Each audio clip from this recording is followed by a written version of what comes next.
ఆ కోటప్ప కొండకున్న గమ్మత్తు ఏమిటో తెలుసా అండి? ఒక గొల్లభామకి పరమశివుడిచ్చిన వరం. ఎన్నడూ కాకి వాలదు. ఆ కొండంతటి మీద పగలు కాదు రాత్రి కాదు ఎన్నడూ ఒక్క కాకి మీకు కనపడదు. కొండ ఎక్కుతుంటే బోల్డని కాకులు కనపడతాయి. మీరు వెళ్ళేటప్పుడే చూడండి. మీరు కొండ ఎక్కుతారు కాబట్టి కోటప్ప కొండ ఎక్కేటప్పుడు చూడండి. కోటప్ప కొండ కింద బోల్డని కాకులు ఉంటాయి.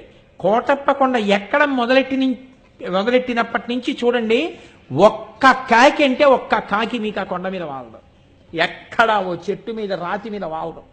కారణం, ఒక గొల్లభామ రోజు అక్కడ ఉన్నటువంటి శివుడికి తీసుకొచ్చి అన్నం పెడుతుండేది, పెరుగు అవిని. ఆయన తింటుండేవాడు. నువ్వు ఊళ్ళోకి రా అంటుండేది ఆవిడ. అంటే ఆయన నవ్వేసి ఉడుకునేవాడు. దక్షిణామూర్తి, ఆయన నిశ్శబ్దంగా ఉండేవారు.